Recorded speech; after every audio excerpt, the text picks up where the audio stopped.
Welcome back to our IELTS speaking lesson. My name is Kara, and in today's lesson, we'll be looking at part 3 of the IELTS speaking test. Specifically, we're going to look at different question styles and how to give a good speaking answer in part 3. But before we do that, let's quickly look what happens in the IELTS speaking part 3. Part 3 takes between 4 to 5 minutes, and you'll be asked about 4 to 8 questions. These questions are connected to the topic discussed in part 2, and they're usually more in-depth. Also, what makes part 3 different from part 2 is that the entire part 3 is a two-way discussion with the examiner. The examiner will first ask you questions, and based on your answers, the examiner will ask some follow-up questions. So really, the whole process is sort of like an interview. Let's take a look at what a question in part 3 might look like. Okay, let's say the question you got in part 2 is like this. Since it is about electronic equipment, in part 3, the examiner will ask you questions related to electronic equipment. Here's a list of questions the examiner might ask you. First, the examiner will say, "We've been talking about electronic devices. I'd like to discuss with you a few more general questions relating to this topic. First, let's consider, what are the most popular electronic devices in your country at the moment?" So this is the first question. Then the examiner is going to ask more questions that are also related to electronic equipment. For example, what devices do you think will be popular in the future? Do you think people spend too much money on electronic devices? In what ways can electronic devices make our lives harder? What would the world be like without computers? Should children be taught to use computers at school? So these questions are just an example of what you might encounter in part 3. They can be about the internet, about advertising, companies, so on and so forth. These questions can be anything. So if you're not a native speaker, part 3 questions can be very challenging. For that reason, I recommend you go to our website, bestmindtest.com/IELTS, to prepare for part 3 questions. On our website, you can find 50 common IELTS speaking part 3 topics. Each topic has 5 to 8 questions. If you can master all these questions on our website, you will definitely do a much better job at this part. All right, let's get back to the question. If you have prepared for the IELTS speaking part 3 before, you might think that these questions are a little unpredictable, and it's hard to prepare for them. However, if you look at them closely, you can see some patterns among the questions. Knowing these patterns will be really beneficial to you because you can structure the answers based on the patterns. So let's take a look at the patterns together. Generally speaking, questions in IELTS speaking part 3 will be structured like this. For example, give your opinion on a topic or express your preference about something. Let's take a look at some example questions.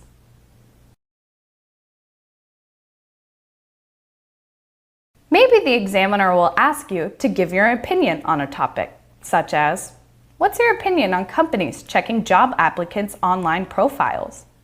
Maybe they will ask you to express your preference, like, what do you think is better for you, home cooking or eating out?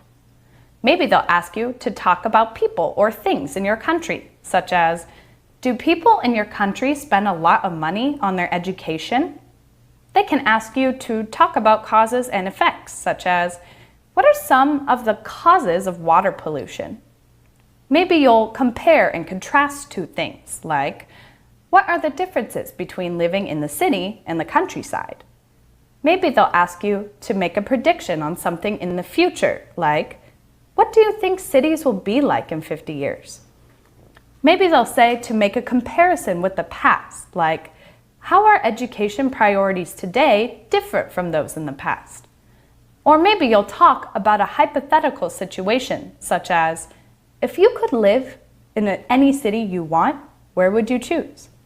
Or maybe they'll ask you to provide solutions to a problem, such as, how can traffic be reduced in a city? So all of these question styles are what you could encounter in part 3. It's important that you prepare for these question styles if you want to do a good job. Now, I'd like to show you how to structure answers based on these question styles. Keep in mind that the answer structures we are going to show you are only to help your brain have a clear picture of what you want to say, so you won't feel nervous and your answer will be long enough and stay organized. However, you don't necessarily have to follow them as long as your answer is on topic and can showcase your English proficiency. Also, there is no set word limit for a good Part 3 answer, but it shouldn't be too short. Too short and you'll have failed to develop your answer properly. As a rule, to get a high score, your answer should be about 5 to 8 sentences. All right, let's get started. We will show you a sample question, sample answer, and a recommended answer structure for each question style. As you listen to the sample answer, pay attention to how the sample answer is organized based on the structure. You can also repeat what you heard or pause the video and practice by providing your own answer to the question. Now let's start with the first question style, making a prediction on something in the future.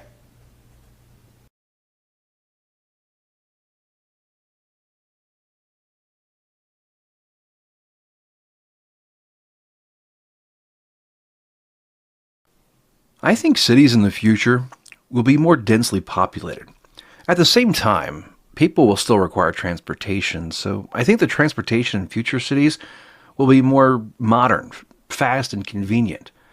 In fact, I think there is a growing trend across the world of futuristic cities emerging where transportation is becoming more convenient to meet the growing demands of the population. This trend will probably grow going forward. I personally like this trend as more futuristic cities will emerge. A good example of a futuristic city, I'd say is Tokyo, where people have access to clean transportation and live in compact spaces like high-rises.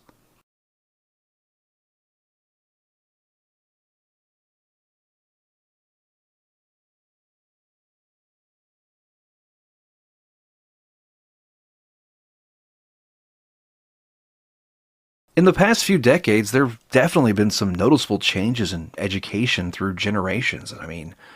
Most notably, students today can no longer be punished physically by teachers, while in the past, that was pretty common. Another way that education has changed is teacher-student interaction. Today, it's more normal to see students answering questions and having discussions, while in the past, the teacher simply lectured, and the students listened silently. Overall, I think education is making progress in my country.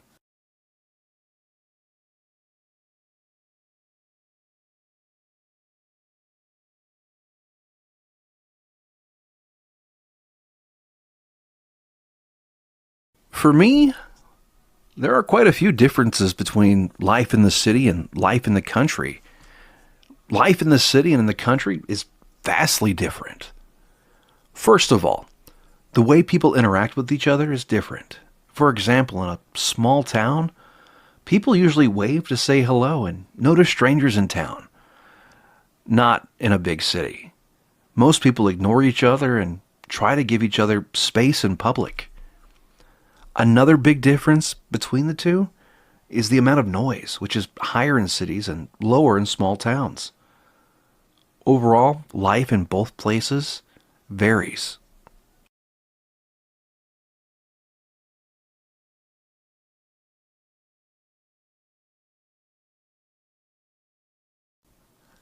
I think violence on TV is the most problematic for children. But there isn't really a simple way to make it stop because there is a demand for action, horror, and excitement on TV. The way I see it, there are two possible ways to deal with violent TV shows. The first is to make policies that actually ban that kind of programming altogether, although that would likely not be popular. The second way could be to educate people on why violent TV shows are problematic and see if they will stop watching the shows to lower the demand for them. Either way, I think this problem probably isn't going to disappear with just one simple solution.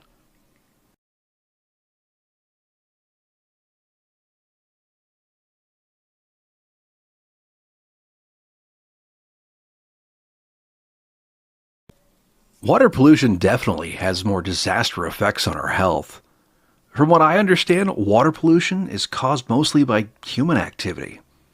So it seems like the likely source of water pollution would be factories, runoff from farms, sewage from cities. For instance, I've seen a few studies recently that declared the Australian Great Barrier Reef to be dead due to man-made pollutants and garbage in the water. I think it's quite sad, as that probably could have been prevented if people paid more attention to the effects big industry has on the environment.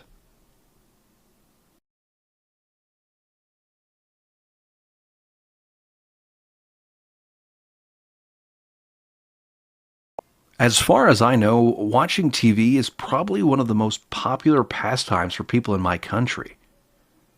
For example, in the evening, almost every home I pass has the TV in the living room switched on, and families will be sitting around together watching shows. I think most people like watching the news or watching dramas. As for me, I also watch quite a bit of TV when I'm at home. For instance, I watch sitcoms on Friday nights after work. I guess other people in my country probably do the same thing as I do. Okay, I hope you found these answer structures helpful. Remember, these answer structures are only to help you give a clear and organized answer. As long as your answer is long enough and demonstrates your English proficiency, you'll be good to go. All right, we still have 3 more question styles to look at. Give your opinion on a topic, express your preference, or talk about a hypothetical situation. For these question styles, you can use the following structure to form your speaking response. First, answer the question. Then, explain the reason. Lastly, give examples to support your reasons. This is the structure we'll use for these question styles. Again, let's look at our examples. If you ask me, yes. I think that some people spend too much money trying to keep up with the latest trends in technology. However, I can understand why they do it, because these days, devices become obsolete almost immediately after they are purchased. For example, a new smartphone might have some great new cameras today, but tomorrow, another one will appear with an even better camera. Then everyone will want to upgrade to the new device. As for me, I'm satisfied with using a slightly outdated device in order to save money until I really need a new one. Even though I love to read, the reality is I spend quite a bit more time watching TV. I think the main reason I watch more TV is because it's lazier, which is unfortunate, but at the same time, there are some great shows to choose from. For instance, one of my favorite shows is Dexter, which has great writing and interesting plot and well-developed characters, just like a book. I think in the age we live in now, TV is just going to keep getting better and better, so I'm probably going to continue watching more TV. If I could change the world with my writings, my biggest priority would probably be to educate people about how and why they need to make changes to what they buy, what they eat, and consume to help save the environment. The main reason is that people nowadays are using so much disposable plastic in products that this has led to many environmental problems. If my writing could change our consumption habits, that would have a drastic effect on our environmental footprint. For example, I've seen a few studies recently predicting that by 2050, the mass of plastic in the world's oceans will exceed the mass of all the fish that live there. If that happens, the entire food chain will be severely damaged. Okay, that concludes today's video. I hope what we have taught you today helps you have a better idea of how to prepare for IELTS Speaking Part 3.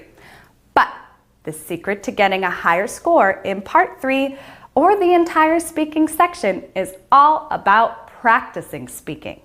Again, I recommend you go to our website and practice questions we have prepared for you. If you don't know what to talk about, you can look at or listen to our sample answers.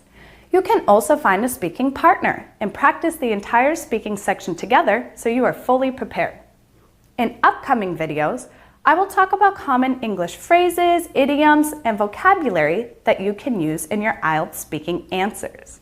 If you can use these phrases in your answers that usually only native speakers use, it will show you can talk just like a native speaker. And that is really important grading criterion in IELTS speaking.